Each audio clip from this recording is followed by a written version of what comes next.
bom dia! Hoje, 23 de abril, terça-feira, está no ar mais uma edição da Notícia de Frente. Aqui ao meu lado, Lúcio e Antero. Bom dia! Bom dia, Nayara, bom dia, Antero, e bom dia a você que nos honra com sua companhia. Bom dia, Nayara, bom dia, Lúcio, bom dia ao telespectador e telespectadora. Vamos começar então, sabendo os destaques do Lúcio. Lúcio, qual que vai ser o seu destaque hoje?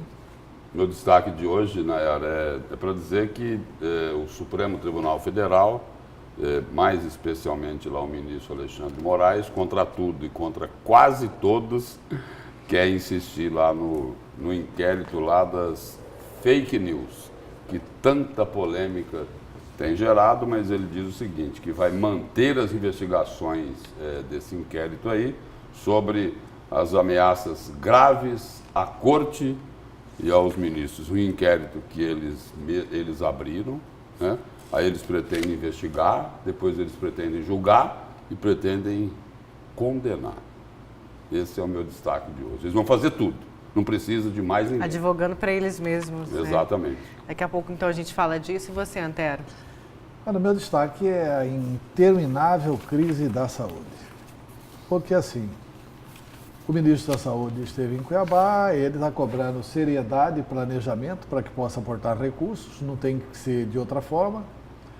Por outro lado, o diretor da Santa Casa diz que sumiu equipamentos. E o ex-diretor da Santa Casa diz que até quando ele saiu, tinha os equipamentos. Ou seja, o Saboia disse que sumiu equipamentos lá do centro cirúrgico. E da radiologia também. E da radiologia também. E o diretor Antônio Preza, o ex-diretor, disse que até quando ele entregou a Santa Casa, tinha os equipamentos. Então, falta o Carlos Coutinho explicar. Ponto 2. Um secretário de saúde que administra muito mal a saúde, eu não sei se é por administrar mal, ele resolveu se dar prêmios. Ele começou a doar para ele mesmo, fez uma portaria, e ele é procurador-geral do município de Cuiabá, doando prêmios para ele mesmo numa flagrante ilegalidade. Ele próprio está voltando atrás depois da necessária denúncia de vereadores. E um terceiro ponto que eu acho que é muito relevante é que precisa chegar ao final essa questão da Santa Casa e precisa urgentemente ter providências e consequências à questão da sangria, que deu um desfalque enorme na saúde em Cuiabá. Certo. Vamos iniciar, então, falando de eleições 2020, né? Uma notícia que, na verdade, muitos já tinham lido nas suas redes sociais, né, Lúcio? Há uns 3 dias atrás, que você já tinha dito que Manuel Pinheiro poderia ficar de fora das urnas, e os sites ontem confirmaram essa notícia. Segundo o prefeito, ele confirmou que não vai mais disputar as eleições de 2020.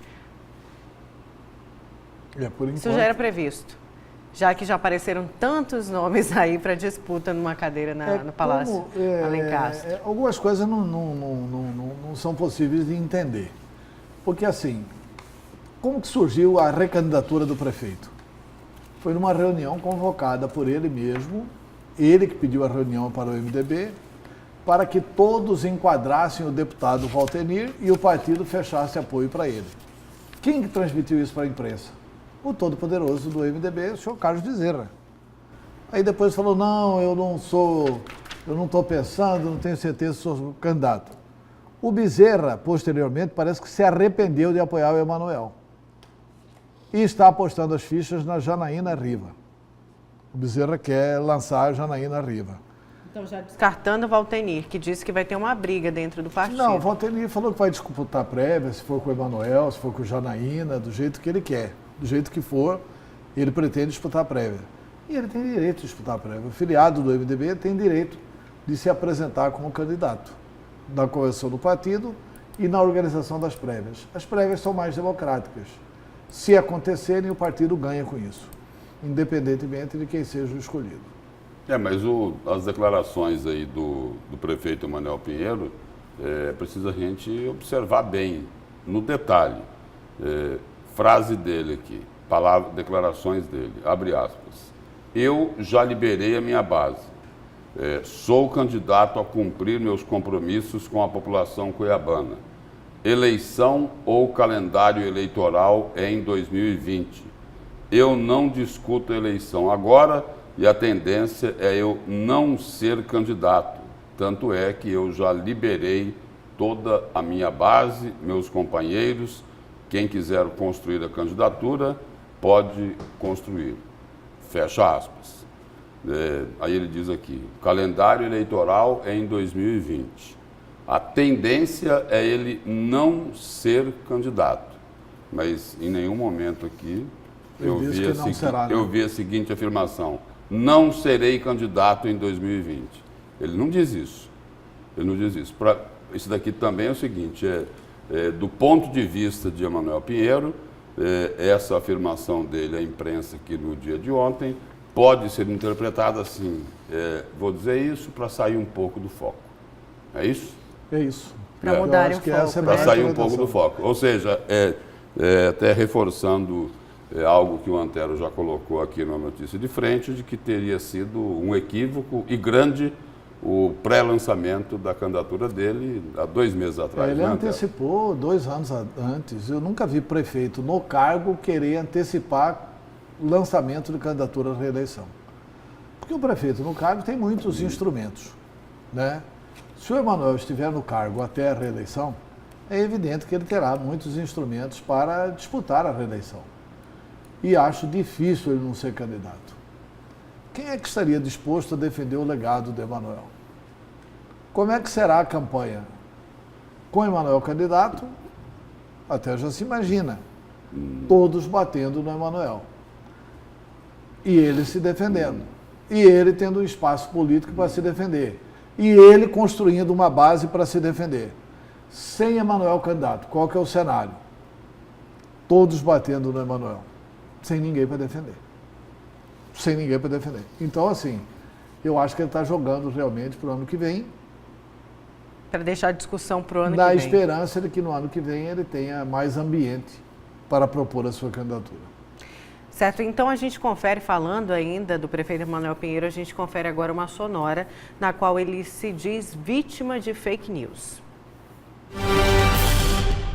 Com a tranquilidade de quem nada deve e com a indignação de quem está sendo vítima do maior fake news da história de Cuiabá, ou pelo menos que eu tomo conhecimento. Um absurdo. É até um absurdo um jornalista como você fazer uma pergunta dessa. No que ventilou meu nome? No que fica nos bastidores uma tentativa louca, desesperada dos opositores, que não tem nada a dizer contra a minha gestão, nada, eles não conseguem achar nada contra a minha gestão, ficam tentando plantar fofoca, fake news, envolvendo meu nome, que não tem absolutamente nenhum envolvimento.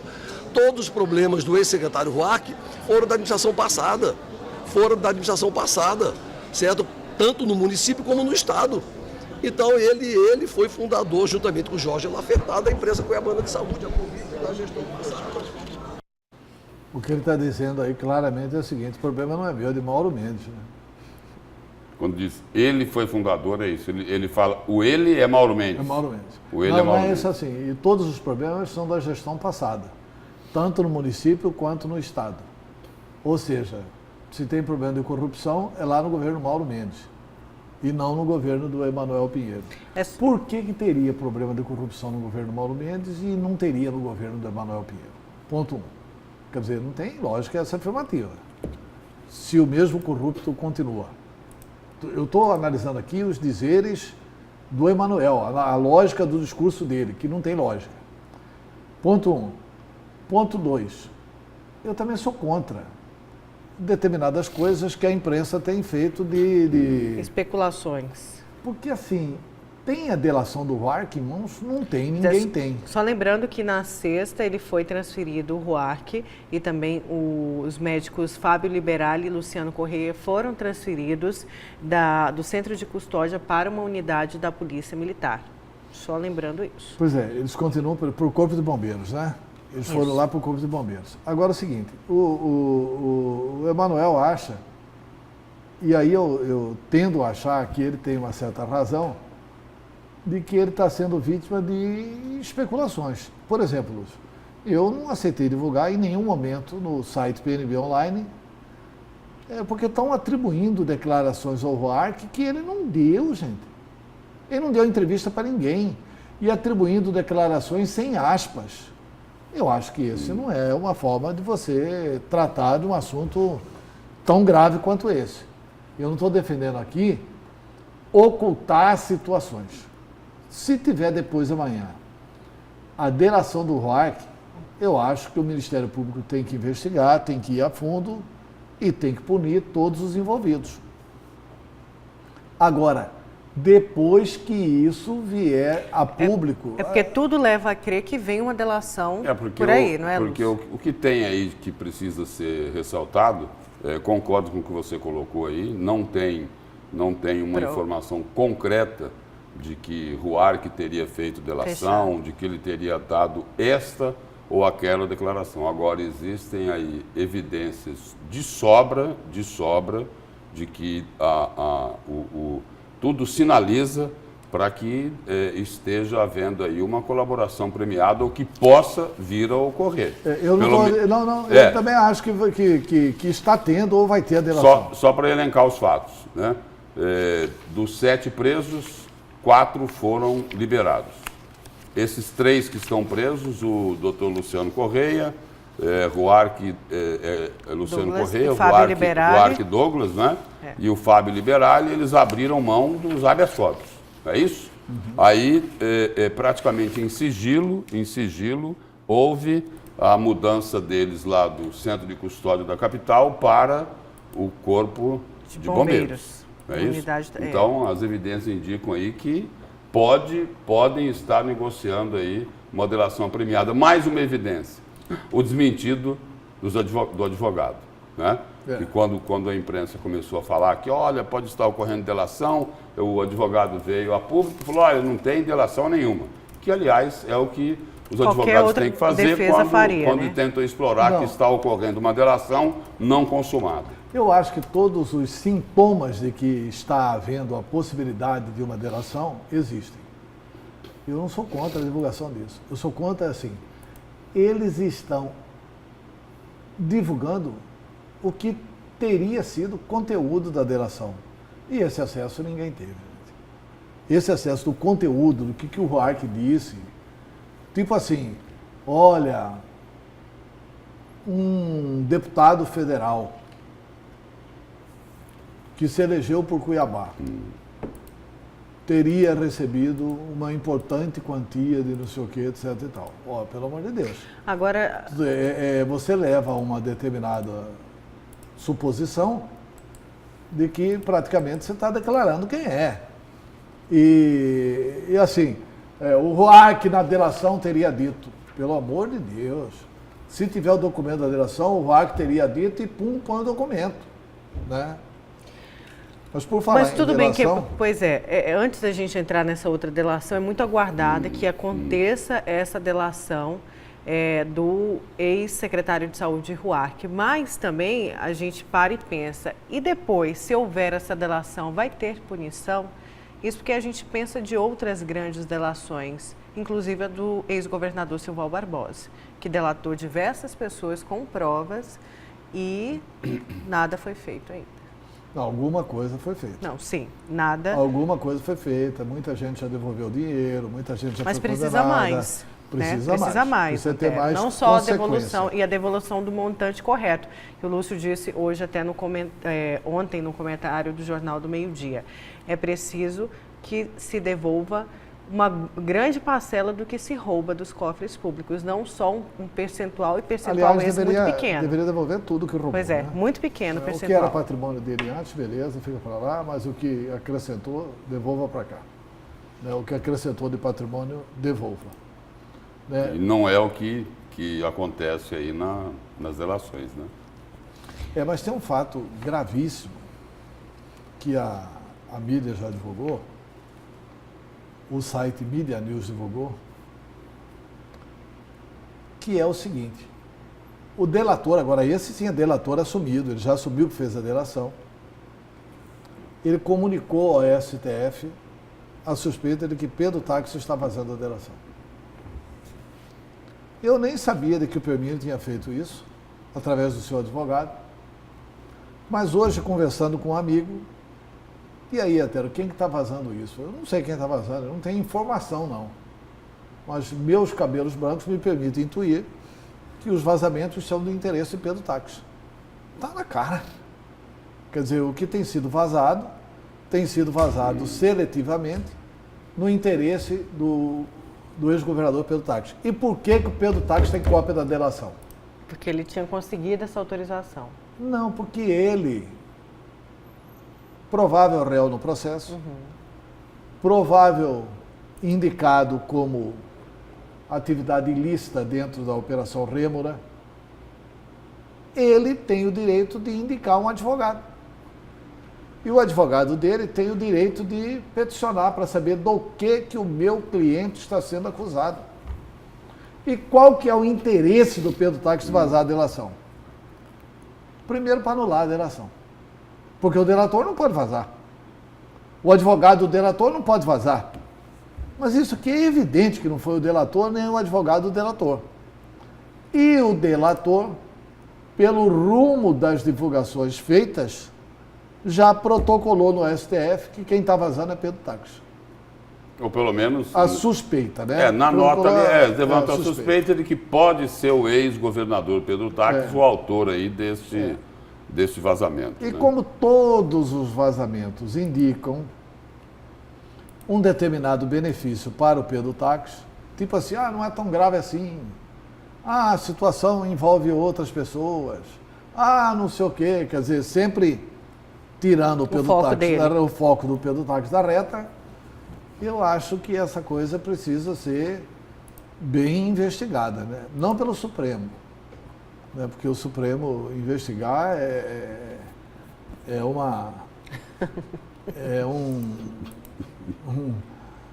um caso que vai ser assunto daqui a pouco do Lúcio Sorge.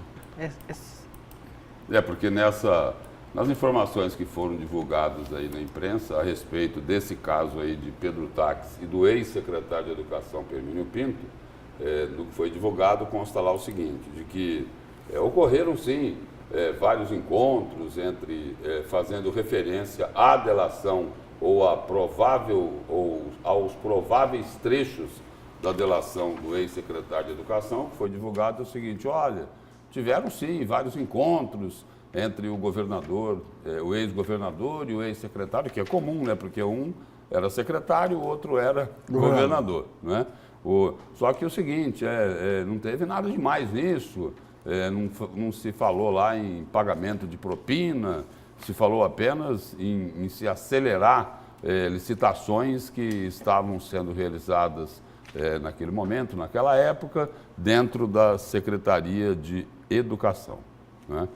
Quer dizer, então, essas informações aí, a princípio, poderiam favorecer o ex-governador Pedro Táxi, e aí essa tem sido aí a interpretação dos advogados da defesa de Permínio Pinto, ao levar essa informação não só ao Supremo Tribunal Federal, ao ministro Marco Aurélio, que compartilhou a delação com o ex-governador Pedro Táxi, como também a informação que foi divulgada é que essa informação também foi levada à Procuradoria Geral da República, né, ao Ministério Público Federal.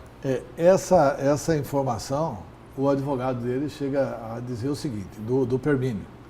Estamos pleiteando a apuração no caso pela prática de crime de divulgação indevida de segredo, crime descrito no artigo 153 do Código Penal, cuja pena combinada é de 1 a 4 anos de prisão.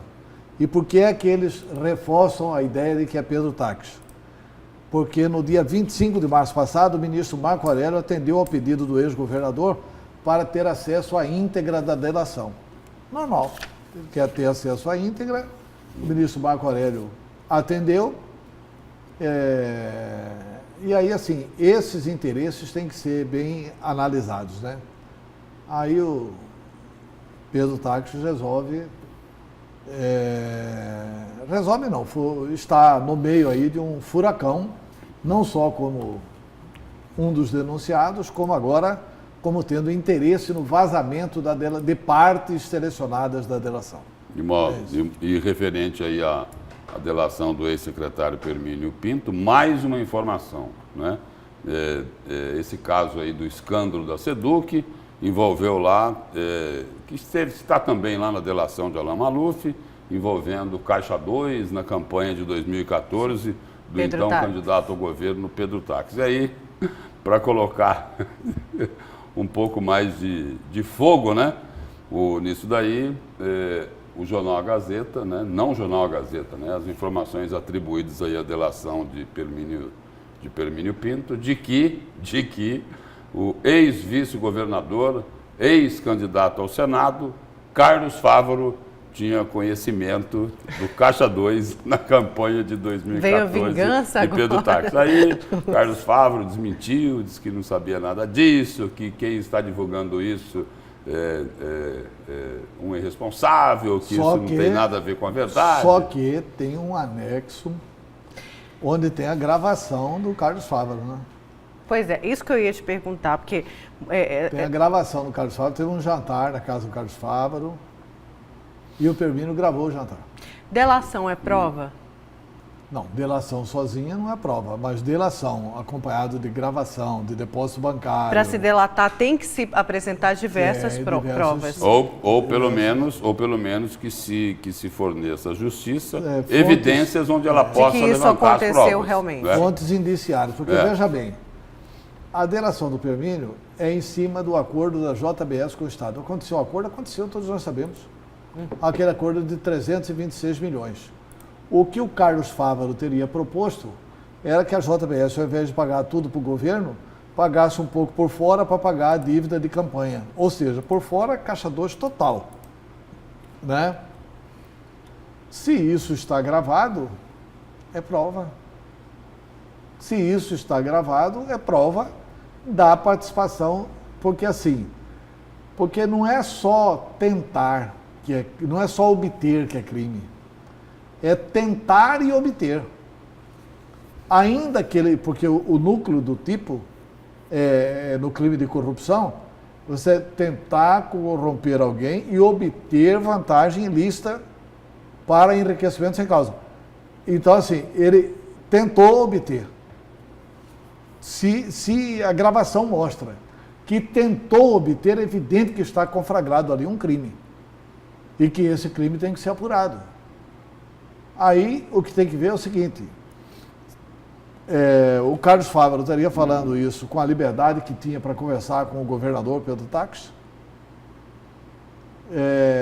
e essas questões do Alain Maluf, porque está todo mundo falando o seguinte, o que o Permínio falou é fraco, tá bom, mas cruzou com a delação do Alain Maluf? Bate A com A, B com B? Porque o Alain Maluf cruzou com a delação do Guizardi Júnior, bate A com A, B com B, C com C, porque todo esse cruzamento aí o Ministério Público vai fazer e vai averiguar se tem lógica, se tem fontes indiciárias corretas a delação ou não.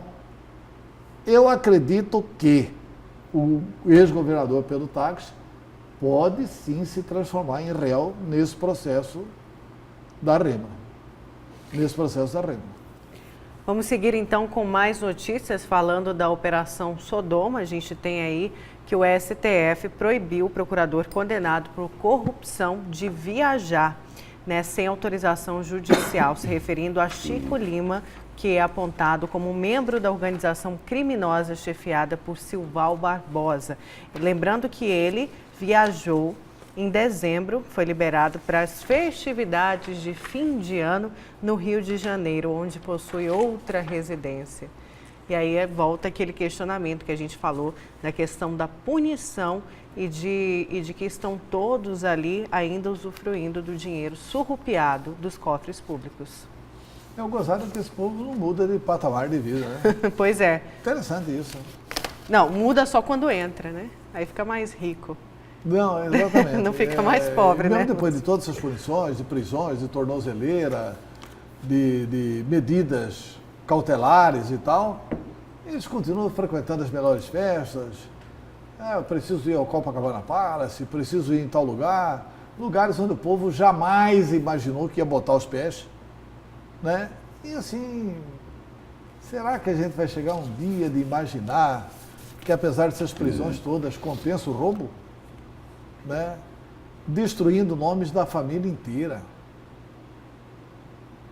Porque isso aqui acabou destruindo o nome de um homem de bem, que é o Dr. Filinto, ex-secretário de Saúde do Jaime Campos, médico respeitadíssimo em Cuiabá, e por parentesco, esses caras envolveram o Dr. Filinto numa confusão sem tamanho. Tanto é que o Dr. Filinto não foi punido, mas esses artistas continuam nababescamente, vivendo muito bem, vivendo na fartura. Mas Essa coisa que não Nas dá suas pra fazer. fazendas, nos seus triplexes, né, Nayara Lúcio? acabou de... Faz 10 minutos que a Nayara citou isso, né, Antero? De que nas delações aí... Por exemplo, a pessoa faz a delação por quê? Porque primeiro é o seguinte, porque ela quer sair da prisão. Porque não quer ir para a cadeia. Não quer não. Às vezes Geralmente ela já está lá. né? Às vezes já está lá e é o seguinte, ele se transforma num delator, primeiro para sair da prisão, depois para receber os outros benefícios da colaboração premiada.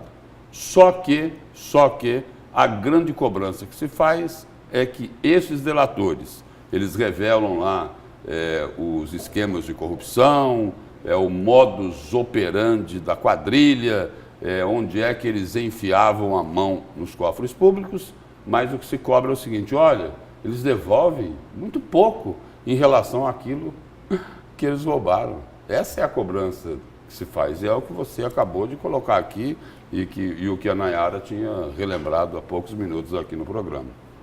E que se cobre também que os delatados sofram as sanções, as punições. Acho que falta uma punição muito maior em cima de quem é delatado. Olha, eu acho que o delatado, quando propicia o Estado... Eu falo isso até em cima da delação monstruosa do Silval Barbosa. Aquela delação monstruosa do Silval Barbosa, aquilo foi mais uma jogada para a plateia do ministro Fux. Porque o Silval tinha feito a delação, porque veja bem, a delação monstruosa dele foi feita em cima daquelas imagens, né, que são fortíssimas. Qual que é a consequência... Dos políticos recebendo dinheiro vivo. Dos políticos recebendo dinheiro vivo. Ele aproveitou, porque no mesmo bojo da delação estavam os nomes dos conselheiros, embora dos conselheiros não tivessem imagens, certo? Ele meteu os conselheiros junto e afastou os conselheiros do Tribunal de Contas. Tem 2 anos que os conselheiros do Tribunal de Contas estão afastados. A medida inicial, até compreensível, diante daquelas imagens, diante da delação, previdentemente, precavidamente, ele acabou tomando essas providências. Mas agora, 2 anos depois, não teve sequer a denúncia no Ministério Público. 2 anos depois, ele manda para o STJ. Vai começar tudo de novo no STJ. Vamos ver o que aconteceu no Acre. E tem mais um ponto, Antero, só abrindo parênteses aí. No Acre? Sim, pois não. Só para falar que no Acre demorou 4 anos para terminar o inquérito. E depois de 4 anos, sabe o que aconteceu? Todos voltaram. Todos foram absolvidos. Só não foi absolvido o que morreu. Porque dos afastados do Acre, um deles morreu. Eu acho que nós não podemos inaugurar essa nova vara da justiça brasileira, né? Que é a justiça midiática. Eu não tenho provas exatamente concretas contra o cidadão. Essa é uma prática recorrente no Poder Judiciário e no Ministério Público. Jogo, como o Chico Buarque falava na música lá, joga bosta na Geni, joga bosta na Geni, suja toda o para-brisa e depois problema deles se explicarem. Não importa se daqui a 3 anos, quem que junta essas penas, Lúcio? Ninguém mais. E tem um fato extremamente interessante aí na delação do ex-governador Silval Barbosa. Bom, e o Antero falava aqui dos conselheiros afastados.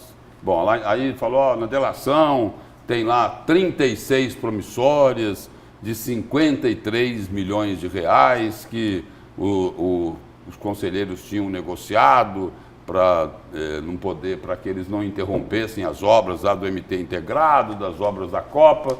Muito bem, para configurar o pagamento de propina, de extorsão. Ok. Aí, dias atrás, o ministro Luiz Fux resolve compartilhar com o Ministério Público essa delação aí, essa parte da delação. E aí ele determinou lá aos funcionários do Supremo que juntassem esse material. E aí o secretário lá do Supremo Tribunal Federal informa o ministro Luiz Fux: olha, ministro, não tem cópia dessas promissórias aqui. E aí? Para dizer que não tinha, elas estavam lá, é isso? Ou não? Ou se o Val Barbosa denunciou os conselheiros, falou das promissórias e não apresentou nenhuma cópia? Espera aí. Foram, segundo ele denunciou, 36 promissórias, num valor total de 53 milhões de reais. Quer dizer, quando ele assinou as promissórias, primeiro, ele não ficou com cópia de nenhuma promissória que ele entregou. Não, para quem mas depois que ele fez o resgate, que ele pagou... Tudo bem, não pagou, tudo bem, que não tenha pago todos, mas aquelas que ele pagou, ele não resgatou a nota promissória? Está mal explicado isso. Está mal explicado. Ele não entregou, ele não entregou as promissórias, ou as cópias delas, ou entregou e elas sumiram. Como é que é isso? Você quer ver outra coisa que está mal explicada? Não foi encontrado no gabinete de uma conselheira as notas promissórias presas numa cortina? Tá bom. Então significa que os conselheiros não receberam? Ou receberam os 53 milhões de reais? Porque se a nota promissória estivesse em poder dos conselheiros, significa que eles não receberam, certo? E essas notas que foram encontradas... Porque se o não, e essas notas pagou... Estariam com eles. Ele tem que... E essas notas... a prova que você tem contra mim aqui. E essas notas que foram encontradas na cortina? Essas notas promissórias? Não estão em lugar nenhum também? Foram para onde? Não foi para lugar nenhum? Sumiram. Aí aquela premissa do direito que todo mundo é inocente até que se prove ao contrário, vira, né? Todo mundo é culpado até que se prove ao contrário. Até que se encontre a promissória, é isso? Não, mas eu acho que a promissória só, ela não vai provar as coisas todas, não. Por quê? Assim, a promissória é assinada por quem? Por Silval Barbosa. É simples. Silval Barbosa assina uma nota promissória e fala: olha, eu dei tantos mil reais para o jornalista tal do veículo tal. Cadê? Está aqui, ó, eu tenho a cópia da nota promissória. Ele mesmo que assinou. Entendeu? Não, ele tem que ter outras provas, né? Tem que ter outras provas para poder realmente ser uma coisa séria. A grande verdade é que a gente tem que ter mais celeridade nessas apurações. Todo o Brasil quer que as apurações todas sejam feitas, mas não quer que fique esse tempo todo. Quer dizer, há quanto tempo que foram divulgadas aquelas imagens? Dinheiro que cai do paletó, dinheiro que põe dentro da caixa, tremedeira que a mulher tem. Há quanto tempo foi divulgado aquilo tudo? E até hoje.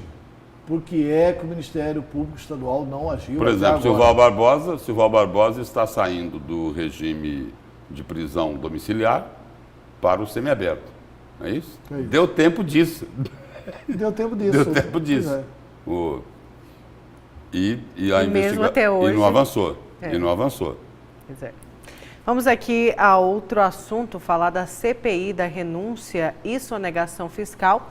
O empresário Aldo Locatelli vai ser ouvido hoje, às 9 horas da manhã, pela Comissão Parlamentar de Inquérito da Renúncia e Sonegação Fiscal, em uma reunião aberta ao público. O subrelator para a questão dos combustíveis, o deputado Carlos Avalone, do PSDB, disse que o empresário quer fazer uma apresentação ampla com dados atualizados sobre a arrecadação do segmento no Estado e a questão da evasão fiscal. Estima-se que a sonegação dos setores de combustíveis no Estado chegue a 300 milhões de reais.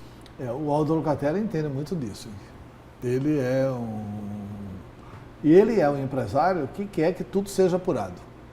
Então esse depoimento dele deve ser bombástico daqui a pouco na Assembleia.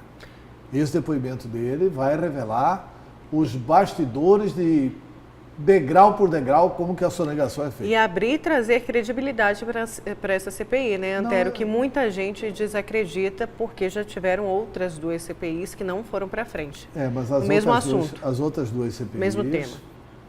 Eu acho que é um pouco, assim, má vontade da população, porque as outras 2 CPIs tiveram... Da população? Porque tiveram consequências sim. A Assembleia fez o que tinha que fazer, gente. A Assembleia fez o relatório e encaminhou o relatório. E por que má vontade da população? Porque compreende que não foi feito nada. É normal. Mas a população não tem como me cobrar desses órgãos, Antero. Agora, por exemplo, os deputados que faziam parte da CPI, eles tinham condição Já que a CPI de ir lá e cobrar e exigir providências. E cobraram agora, e o primeiro depoimento dessa CPI foi o depoimento da Ana Cristina Bardusco, mostrando o quê? Olha, o inquérito com relação à primeira CPI continua aberto, nós estamos investigando, etc, etc e tal. Ou seja, aquilo que a Assembleia municiou o Ministério Público está trabalhando nisso. E ela... Entendeu? Então não foi assim, a letra morta que a CPI fez. Né? E só lembrando que nesse depoimento ela Eu convivi apertou... isso, nós recuperamos na CPI do Banestado mais de 20 bilhões para o Estado brasileiro, e as pessoas diziam, a CPI terminou sem relatório. É verdade, terminou sem relatório. Eu fiz um relatório paralelo, entreguei para a Polícia Federal, Receita Federal, etc. e tal. Foi recuperado muito dinheiro e muita gente foi para a cadeia. Quem primeiro denunciou o Youssef lá do Paraná foi a CPMI do Banestado, com as contas CC5. Entendeu? E a impressão geral é que a CPI não tinha dado em nada. Então, assim, mas a culpa é dos governantes.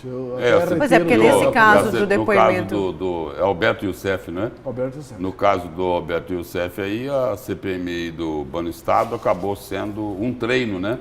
Para o time do Sérgio Moro, né? Porque depois eles conseguiram pegar o Youssef na Lava Jato. Não conseguiram... Nós mandamos toda essa documentação para o Sérgio Moro. Nós trabalhamos com o Sérgio Moro, que era juiz lá do Paraná. E, portanto, ele conhecia o Alberto Youssef desde essa movimentação. Semana passada teve um debate na Globo News com 2 delegados da Polícia Federal. E eles falam claramente que a Operação Lava Jato, a origem é a CPMI do Banestado. Eles falam claramente isso. E muitas vezes fica para a população a ineficiência dessa a impressão de que não foi feito nada. Entendeu? Quando, na verdade... muito trabalho foi feito. Nesse ponto eu quero louvar, inclusive, a iniciativa do deputado Wilson de ter chamado lá a Ana Bardusco e vai chamar ainda o Tribunal de Contas, vai chamar outros órgãos de controle. Ele havia dito que ia começar com os órgãos de controle, só lembrando que no depoimento da promotora ela chamou a atenção do Legislativo, falando que tem que começar de dentro do Legislativo, tem que mudar muita coisa, tem que mudar as leis, porque hoje a sonegação compensa no estado de Mato Grosso. Essa é uma coisa que a CPI tem que se preocupar, de mudar a legislação. Certo? Então vamos para o nosso primeiro intervalo. Na volta ainda tem aí para falar saúde e também STF.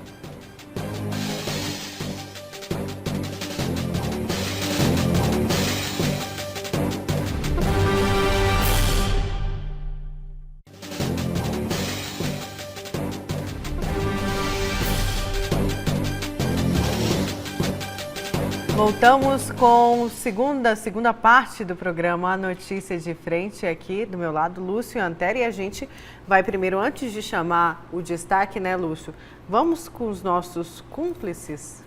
Os cúmplices? Isso mesmo. Nós temos cúmplices aqui temos hoje? Temos cúmplices, sim.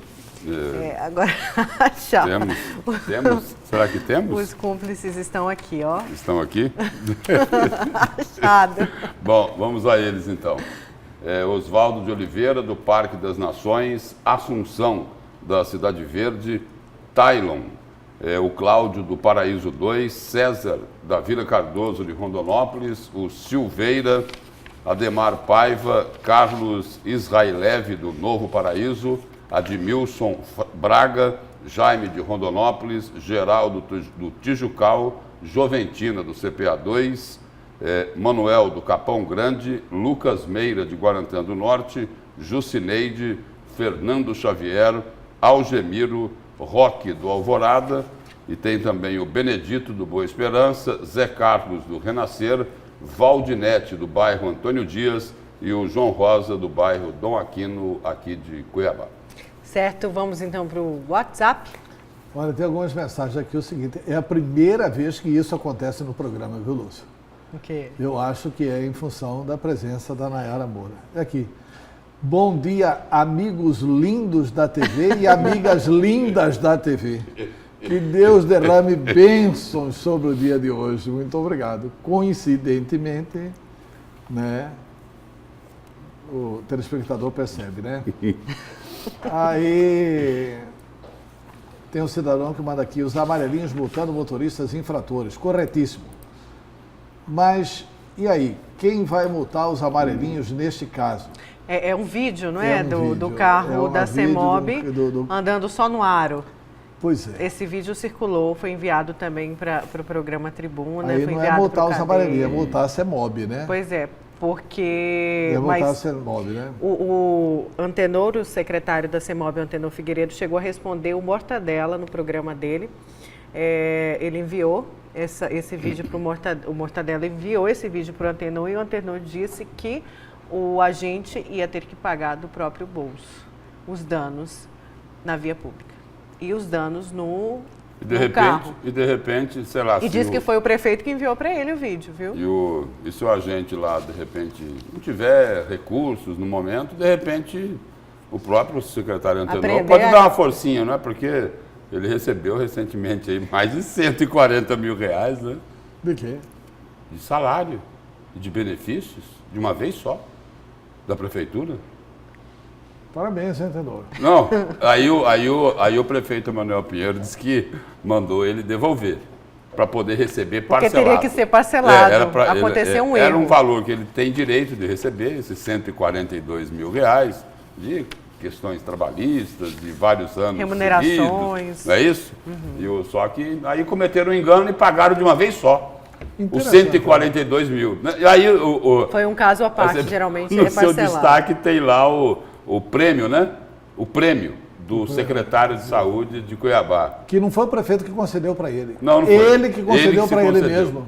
Né? E lá no Esse caso da ousado. prefeitura, aí a secretária de gestão, eu acompanhei uma explicação dela dizendo que, olha, cometeu um erro, quer dizer, foi cometido um erro porque todo mundo recebe esses mais parcelado. de 140 mil reais aí era para ter sido pago parcelado, e aí pagaram tudo de uma vez. Agora ele vai devolver e a gente vai parcelar, seria isso? Olha, que equívoco, hein? Hã? Ele teria que devolver para ser parcelado? Ele vai devolver 2 pontos, hein?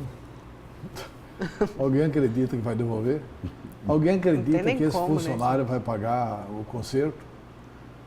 É o seguinte, dá uma explicação para a imprensa, o assunto morre, a imprensa nunca mais vai voltar nesse assunto, porque não é tradição nossa voltar nesse assunto, e ninguém vai pagar coisíssima nenhuma. É impressionante isso. O cidadão recebe 142 mil por mês sem... Não é que não tinha direito, sem estar organizado e planejado para receber. O outro cidadão estabelece um prêmio de 7 mil por mês, enquanto que o cidadão que ganha salário mínimo aí está se lascando indevidamente e ilegalmente, e esse outro cidadão é só o procurador-geral do município que acumula o cargo de secretário de saúde. E ninguém é punido, cara. Não há uma demissão. Nem o Antenor é demitido, nem o Luiz Antônio Poças é demitido, ou seja, não há autoridade na gestão do município de Cuiabá. É lamentável isso. Tem aqui, TV Vila Real, nota 1000. Muito obrigado pela audiência, mas... E pela nota, né? Nota 1000. E pela nota. Aqui, bom dia aos ícones da comunicação de Mato Grosso. Aí fala que Lúcio Soja é elegante da notícia, daqui a pouco eu vou me recusar a falar isso. Aí fala Antero Paz de Barros, Enciclopédia, professor Lorenberg, ainda falando do programa de sexta-feira, né? De segunda-feira. Ariela Nunes, excelente produtora. Davi César. Será que foi Guilherme? Excelente supervisor. Celso Gonçalves, extraordinário profissional técnico. Excelente trabalho a todos. Obrigado pela atenção. Assina. João Rosa, morador do bairro do Achei que era outra pessoa, portanto, os Eu elogios. já pensei que isso aí fosse endomarketing. É quase isso.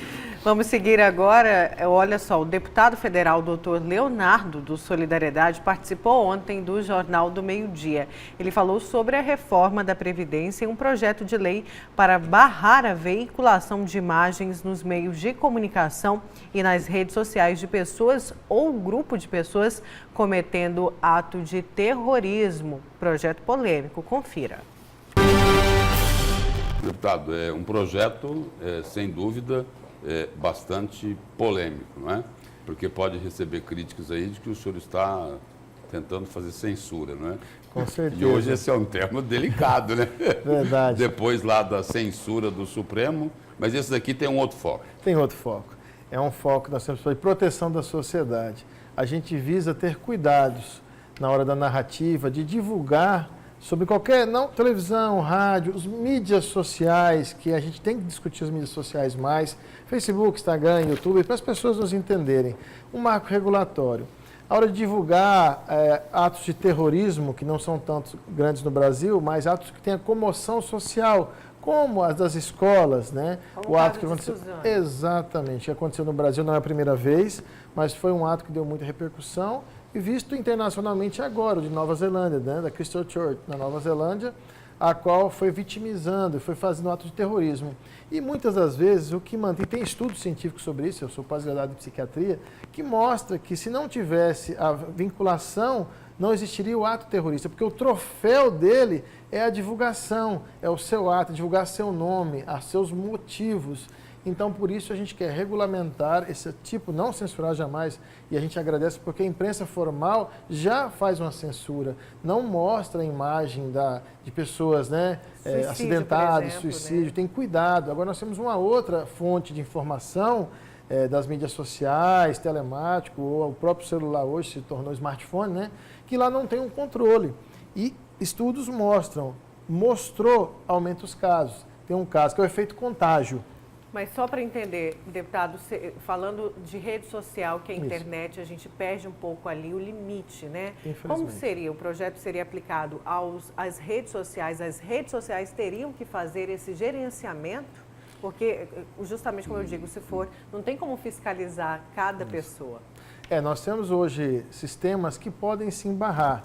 E grandes empresas como o Facebook, o Instagram, que ganham milhões, bilhões de reais anualmente, que podem ter ferramentas assim de bloqueio ou de aviso. E cabe a responsabilidade deles estarem orientando, fiscalizando e retirando do ar. No caso desse da Nova Zelândia, o próprio Facebook e o YouTube retirou do ar diversos vídeos postados até o ao vivo, porque nós temos um estudo, como eu estava falando, tem sobreviventes do terror, após o terror, que é Survivor Against Terror, que tem pesquisas que mostram que tem um efeito contágio. Ou seja, aqueles fuzilamentos nas escolas dos Estados Unidos, que sempre é muito clássico. Quando a mídia começou a mostrar aquilo, aumentou os casos. E quando agora alguns jornais, The New York Post, Le Monde na França, começaram a limitar a informação e visar a vítima e não quem o fez, percebeu uma alteração desse quadro. Então existem dados científicos. Nós temos que responsabilizar. As fake news é um grande outro problema. É muito fácil. O que aconteceu nas eleições dos Estados Unidos? É um tema mundial e mostra que as mídias sociais têm que ter responsabilidade. Eles ganham bilhões de dólares anualmente e têm que investir no controle também. Recentemente, a parte da questão do terror, teve essa boneca que foi divulgada, incentivando as crianças a se suicidarem ou praticar atos de violência contra seus pais. Estavam no canal do YouTube. Olha o perigo dos pais. Os usuários de internet, eles, o seguinte, criou-se uma cultura de que lá Vale tudo. pode tudo. E não pode. Tem que ter cuidado, vai ter que ter penalização, vai ter que ter medidas, né, de restringir esse usuário que usa para a maldade e que lá ele não pode trazer cenas de violência. Por quê? Imagina acidentes automobilísticos, por exemplo. As pessoas postam na hora, não se importam com as vítimas, quem seja ou não, com os familiares, pessoas mutiladas. Percebam como banalizou a violência. Este caso não é terrorismo, ainda não acontece no Brasil, mas já começou, é um movimento mundial. Mas cabe-se também a casos como o de Suzano, o que aconteceu na escola. Então, nós temos cuidado em não divulgar aquele que fez, mas sim as vítimas, nós tiramos o troféu, porque o terrorista sobrevive desse troféu, de dizer, enaltecer o que ele fez. É disso que eles sobrevivem. E você tirando esse foco, com certeza diminui e vai impedir os atos terroristas crescerem no Brasil de comoção social elevada. Essa semana retoma lá na Comissão de Constituição e Justiça a discussão sobre a reforma da Previdência. Consegue aprovar até julho? Eu não acredito, não acredito porque a pessoa está acompanhando como está. A falta de diálogo, de compreensão, de aceitar a discussão plena vai fazer com que isso se estenda mais. Essa falta de diálogo aí é distribuir cargos para os deputados, os senadores ou não? De forma alguma. Realmente é aceitar e ouvir as emendas, o aprimoramento. Tem muitos deputados que têm a contribuir, retirar algumas propostas que sangram o povo brasileiro, que tira a oportunidade de quem trabalha nesse país e ouvir que ela seja o mais justa possível, que represente a sociedade. Até por conta que eu já falei aqui, se fizer propostas, e aí está acontecendo, começa assim, se não votar a Previdência, a gente não consegue pagar o FEX. Se não votar a Previdência, a gente não consegue, a gente não vai dar emenda. Isso é mais do mesmo, é o tomar lá da cá. E eu não aceito. Eu não fui eleito para fazer o que era feito antigamente. Eu não aceito acordo e não aceito tomar lá da cá. Eu não aceito emenda em troca do meu voto. Então, como eu, tem diversos deputados que querem contribuir com o Brasil e acreditam no Brasil e quer ser ouvida a sua proposta, porque eu estou andando na base, ando de cidade em cidade, escuto o povo. E eu sou a voz desse povo em Brasília e merecemos dialogar em relação a isso. Mas a maioria lá pensa assim, deputado? A política mudou, espero que as pessoas entendam que tem que mudar também, que senão não vai continuar a política. Infelizmente não é assim a realidade, mas tem pessoas que sonham como eu e acreditam num país diferente. Falando então da reforma da Previdência nesse finalzinho e dizendo daquela antiga prática que a gente vê sempre do toma lá da cá, né? Não consigo liberar se não tiver reforma, se não mudar a estrutura da economia. Pois é, mas ele relata um fato aí, porque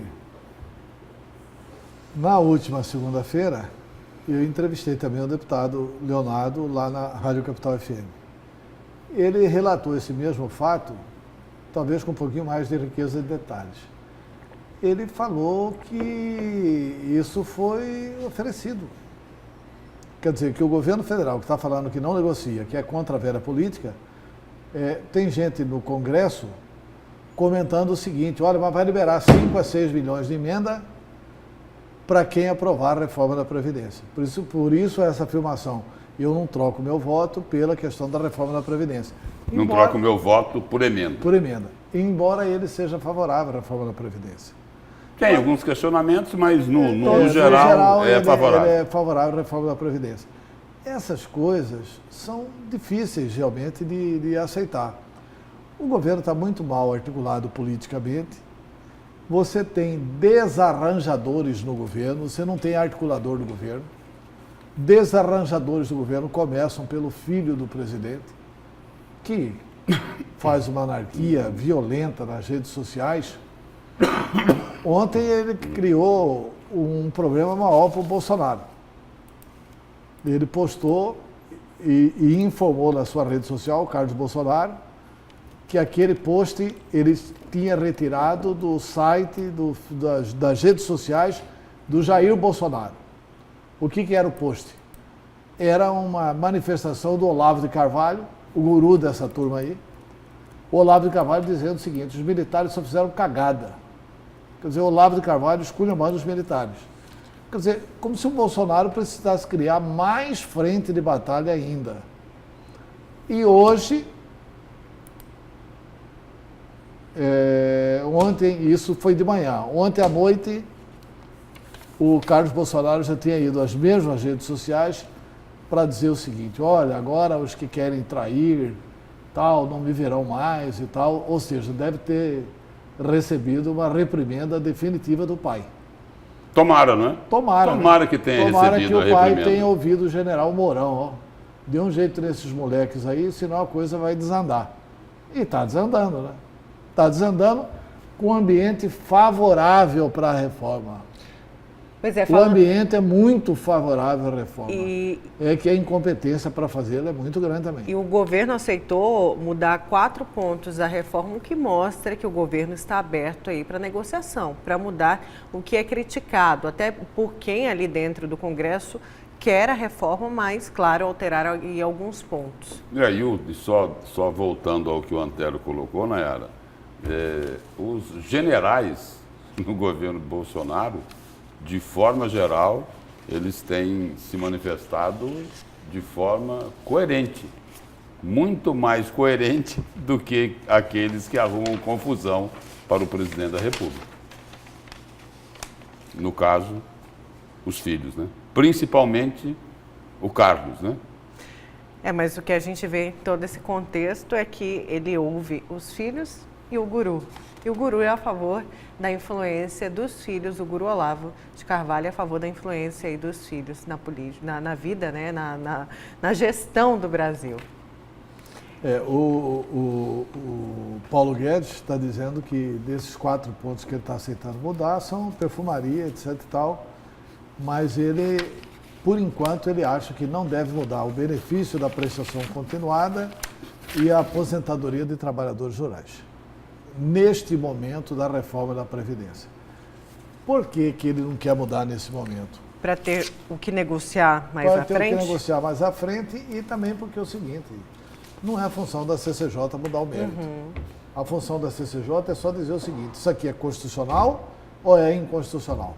Não, é constitucional. Então dá o parecer pela constitucionalidade, a comissão especial vai ter 40 sessões para debater esses assuntos. É isso. E só para complementar. E o ministro Paulo Guedes, outro dia, um jornalista perguntou a ele o seguinte, falou, olha, o que é que o senhor aceita negociar lá na reforma da Previdência? Ele falou, olha, eu não vou te responder essa pergunta, porque eu não vou ficar antecipando o que eu posso negociar.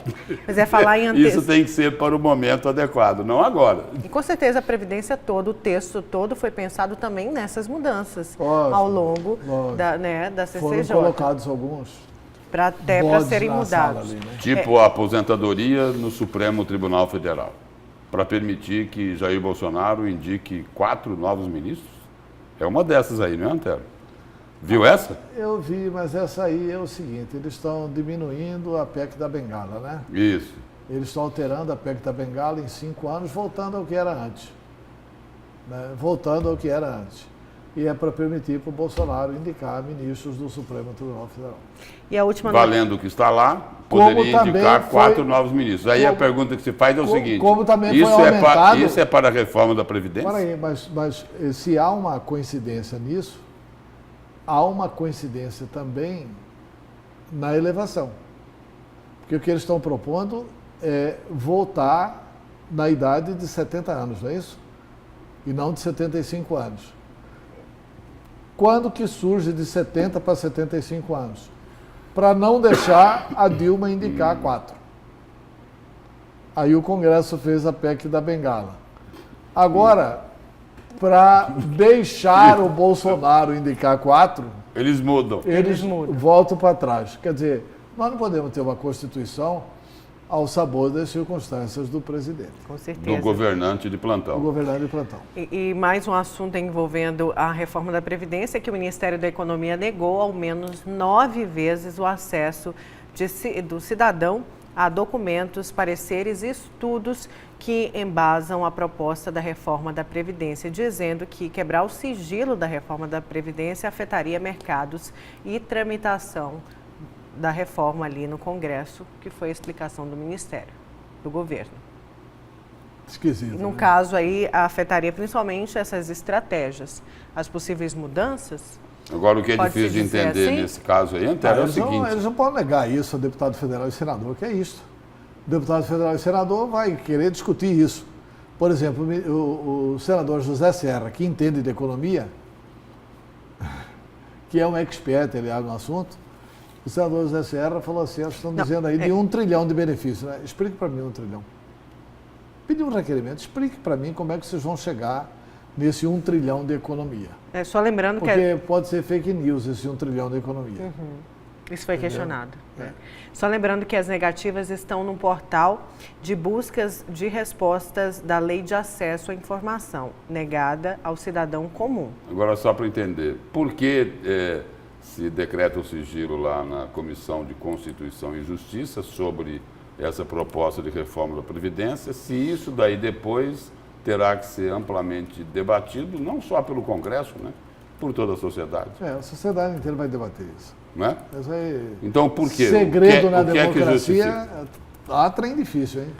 Vamos- Segredo Porque é o do regime seguinte, democrático, muito difícil. porque o sigilo é o quê? Porque teria dificuldade de passar na Comissão de Foi isso que o Constituição e governo Justiça? disse. Olha, antes de você chamar Que o afetaria a tramitação lá dentro do Congresso, lá dentro da Câmara e também o mercado financeiro. Tá, antes de você chamar o Lúcio, tem uma situação aqui que eu gostaria de registrar, que é uma situação realmente de um dos exemplos de má gestão. Quem nos manda aqui a mensagem é o Sargento Hurtado. A essa altura do campeonato ele já resolveu isso. Tá? Eu estou lendo aqui uma mensagem de ontem. Tá? A mensagem era a seguinte: minha sogra está internada no PS de Leverger, e precisa ser transferida urgentemente para Cuiabá. Só que a ambulância foi reabastecer em Porto de Fora. Que gestão é essa? Vamos representar o município. Você entendeu, né? Leverger está para cá, para vir para Cuiabá dá 24 quilômetros. Né? Ele vai ter que ir 17 quilômetros para Porto de Fora, abastece a viatura e depois volta. Pelo amor de Deus. Né? Ele vai andar 34 quilômetros Só para ver. só para abastecer a viatura, e aí que ele vai ter condições de trazer a pessoa para Cuiabá. E aí tem oportunidades que o Tribunal de Contas, por exemplo, a Prefeitura de Várzea Grande colocou no seu edital que os concorrentes tinham que citar exatamente onde fica o posto. O cara está participando de uma licitação. E o Tribunal de Contas estava contra essa indicação. E eu acho que a Prefeitura de Várzea Grande estava correta e o Tribunal de Contas errado. Porque, não, ganhou a licitação uma empresa, tá bom, onde que ela fica? No Pedra 90. Tá bom, aí os caras de Várzea Grande vão sair de lá, vão vir aqui no Pedra 90 para abastecer. Quer dizer, o que a Prefeitura de Várzea Grande está querendo cobrar era absolutamente correto. Tá aí o que dá, esse tipo de licitação. O cara sai de Leverger, vai a Porto de Fora lá em Mimoso. Aí volta, ele vai andar uns 34 quilômetros desnecessariamente. Vamos voltar para Brasília, então, com o destaque do Lúcio? Vamos então, Nayara.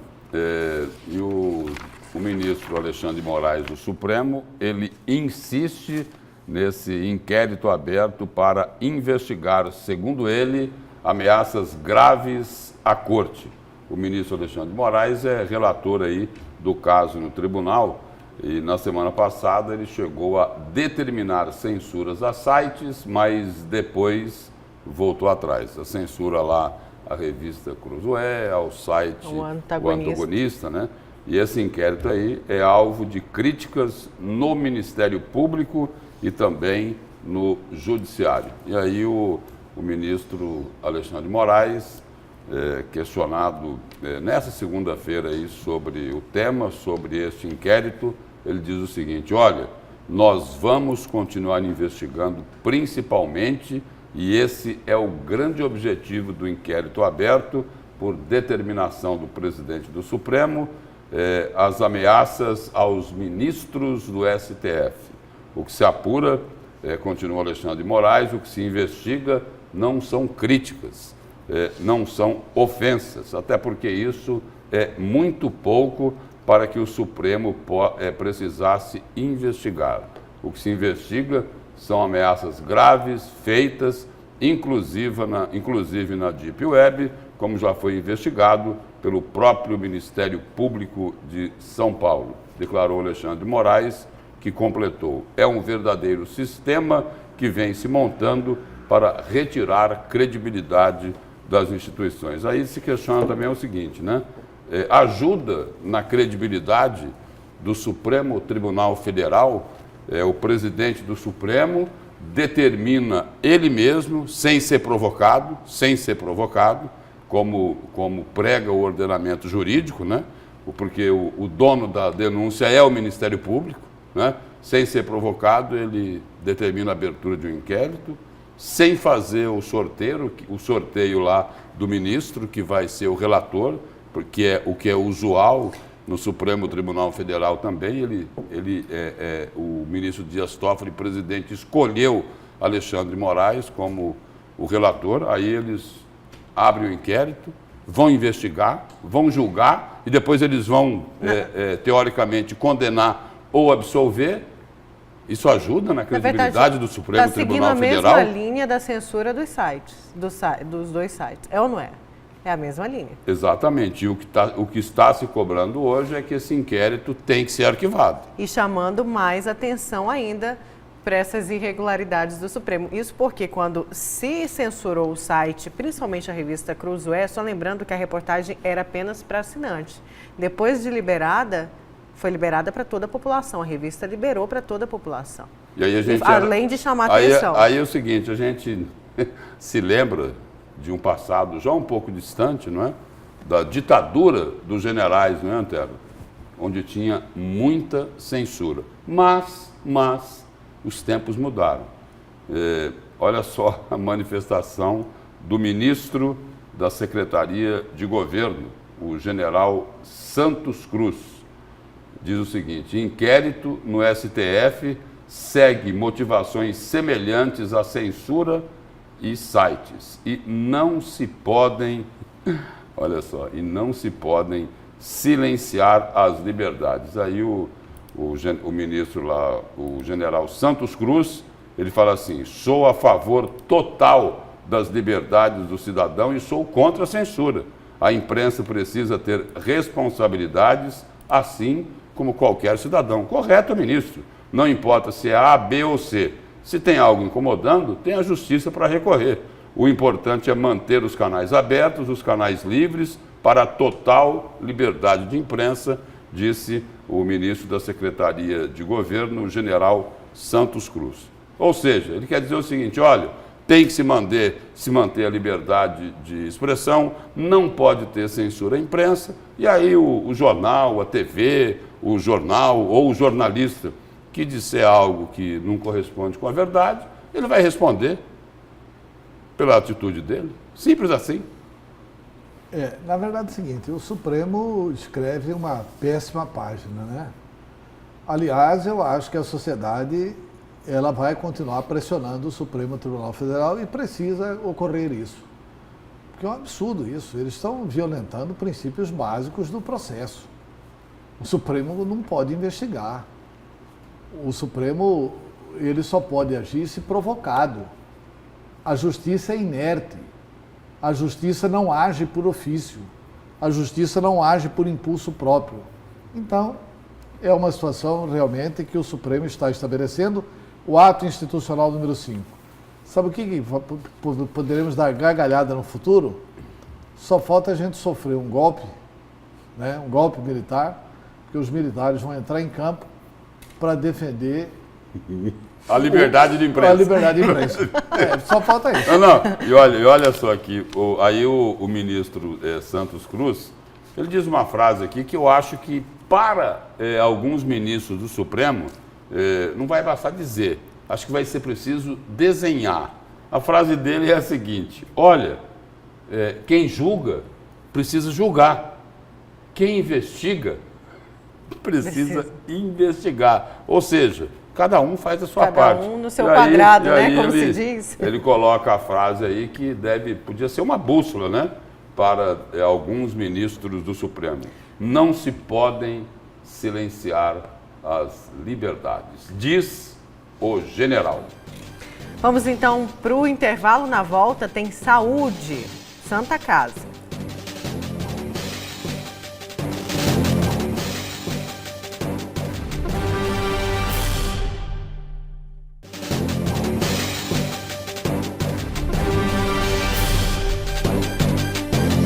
A última parte da notícia de frente, agora saúde. O ministro da Saúde, Luiz Henrique Mandetta, participou ontem em Cuiabá da inauguração da segunda etapa do novo pronto-socorro municipal. O repórter José Porto traz as informações.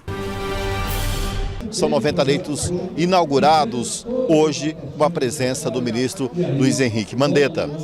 O ministro também assinou aí um protocolo, ou seja, uma portaria de 48 milhões de reais para o custeio, que se diz o teto MAC da saúde pública de Cuiabá, que ajuda a estruturar e a funcionar o restante do pronto-socorro. Agora, é claro que há uma etapa bastante longa ainda, são 315 leitos desta obra do pronto-socorro, onde naturalmente há uma expectativa que até maio o pronto-socorro esteja funcionando integralmente. A princípio só existem alguns ambulatórios funcionando e com no máximo 100 consultas por dia.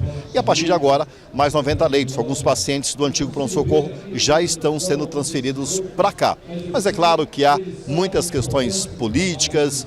O presidente da Câmara de Vereadores, Misael Galvão, lembrou que a obra começou, aliás, a pedra fundamental do pronto-socorro, quando o Mauro Mendes foi candidato ao governo, que Manuel Pinheiro era coordenador de campanha, tentando fazer aí uma espécie de apaziguamento entre os dois, uma relação um pouco extremada. Estão todos no mesmo palanque por um bem maior da saúde pública, o que há essa expectativa. E logo depois o ministro acabou seguindo para dentro do hospital com o prefeito, o governador, para visitar, inclusive conversar já com pacientes que estão internados. Manuel Pinheiro fez questão de enumerar todos os vereadores da bancada de apoio dele na Câmara. Ele sofreu muitos questionamentos, polêmicas neste pronto-socorro. Enfim, parece que agora o pronto-socorro ganha uma nova dimensão. É um complexo muito grande e que há, lógico, uma expectativa grande por parte da saúde pública de Cuiabá e do Estado, pois é a maior obra de saúde de Mato Grosso, que recebe mais 90 leitos, ou seja, em funcionamento, e uma promessa que até maio, ou seja, até metade do ano, o pronto-socorro esteja integralmente funcionando. Agora, é claro que fica a expectativa de como vai ser feito o custeio de tudo isso, porque, segundo a Prefeitura, são pelo menos 13 milhões de reais para manter mês a mês o funcionamento deste pronto-socorro. Que é essa obra que veio para ficar, para virar a página da saúde pública de Cuiabá e de Mato Grosso e para salvar vidas da população, dando início a um novo ciclo, a um novo momento na saúde pública local. Essa unidade aqui, ela vai ser direcionada, como o próprio nome dela diz, uma unidade nervosa, que é um pronto-socorro. Se não organizar a atenção básica, esse hospital não vai dar conta.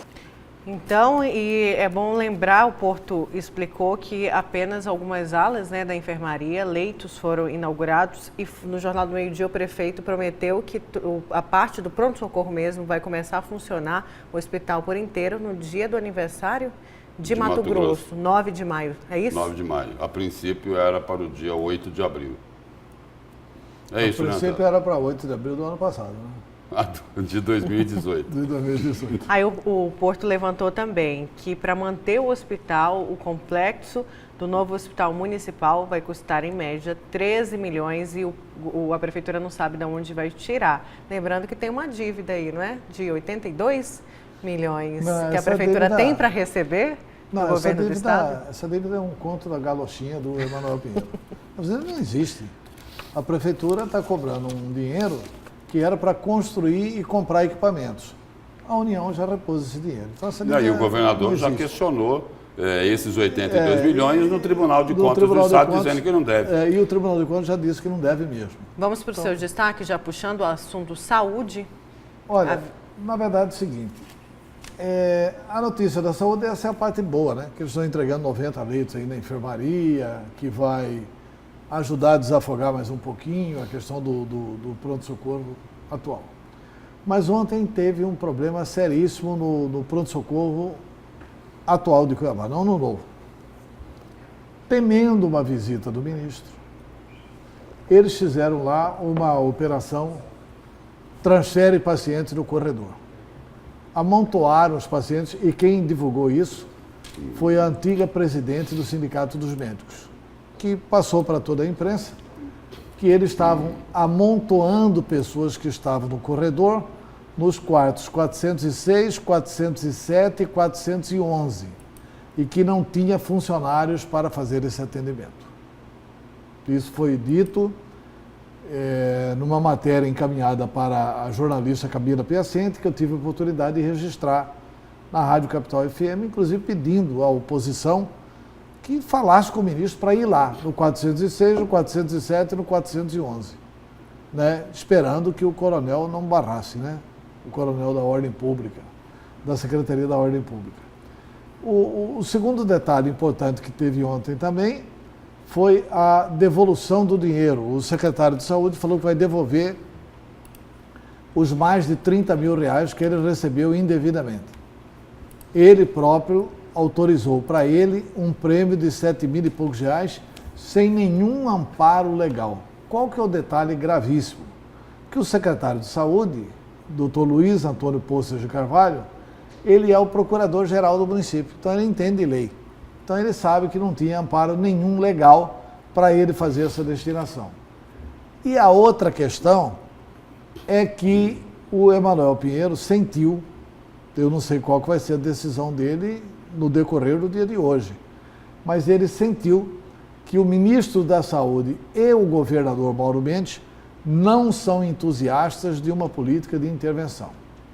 São entusiastas de uma cobrança de planejamento e de seriedade para a Santa Casa de Misericórdia. Ele falou em diálogo, né, que se tem que dialogar, que a intervenção não seria o caminho. Ele até citou o exemplo do pronto-socorro de Campo Grande, que foi preciso uma intervenção, mas Cuiabá deveria seguir um outro rumo à Santa Casa. Pois é. E assim, com seriedade e com planejamento. Agora, essa seriedade e esse planejamento fica difícil a partir do instante em que, em postagem no Facebook, o médico Luiz Felipe Saboia disse que o local está limpo e sem equipamentos. Quer dizer, roubaram equipamentos da Santa Casa numa ação que o Saboia classificou de rapinagem. Tem que checar isso. O Ministério Público tem que agir. Uai, se tem, quem que vai fazer essa denúncia do roubo para o Ministério Público? Tem imagens dentro da Santa Casa para ver quem é que pode ter pego equipamentos da Santa Casa de Misericórdia? Equipamentos como tomógrafo, raio-x e mesas radiológicas teriam desaparecido do centro cirúrgico. Desapareceram, foram roubadas ou foram levadas para um outro local, já que não está usando para nada lá o centro cirúrgico da Santa Casa. Então tem que verificar isso urgentemente, até para aclarar tudo isso. Em síntese, Nayara e Lúcio, dá para concluir que as coisas não ocorrerão com a rapidez que quer a Câmara Municipal. O presidente Misael Galvão, o ex-vereador Torinho de Souza, que agora é deputado estadual, e que talvez essa famosa intervenção não venha, e que talvez a solução seja um ombreamento das instituições para tentar ajudar a Santa Casa. O que, na minha opinião, está muito claro aí, é exatamente que falta credibilidade para se determinar a intervenção.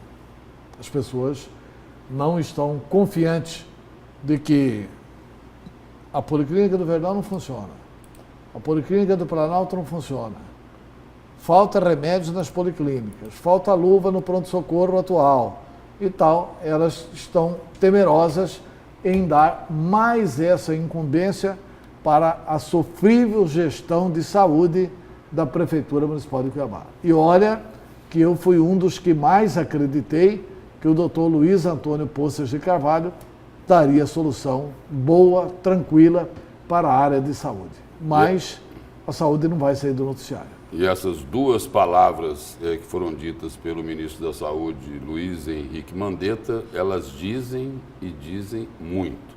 Seriedade e planejamento. E nós já tivemos a oportunidade de comentar aqui na Notícia de Frente de que qualquer que seja aí a solução ou um caminho para solucionar os problemas da Santa Casa, aquilo que o Ministério da Saúde tiver condições de se comprometer em termos de recursos, em termos da ação que o governo federal pode desenvolver para contribuir com a Santa Casa, vai passar necessariamente por um aval do governo do Estado. E a gente espera que a solução chegue logo. né? Porque, como a gente já veio mostrando aqui em todos os telejornais, na TV Vila Real, não dá mais para os funcionários ficarem na situação que estão os pacientes sem uma resposta. E o que chama a atenção é o seguinte, há mais de 30 dias, quando teve lá o primeiro contato com o ministro da Saúde lá em Brasília, ele falou que, olha, é preciso de um plano de ação que mostre lá o passivo e que mostre o que é que vai acontecer com a gestão da Santa Casa daqui para frente. 30 dias se passaram e aí o ministro chega aqui em Cuiabá e fala em planejamento e em seriedade. Um pingo e um risco, Joaquim Francisco. Parece que não fizeram a lição de casa como deveriam ter feito. Eles já se passaram mais de 40 dias, viu? Sim, mais de 40 dias. Certo, obrigada, Lúcio. Obrigada, Antero. Obrigado a você, mãe. Você fica agora com o Jornal da Manhã e o Antônio Carlos Silva.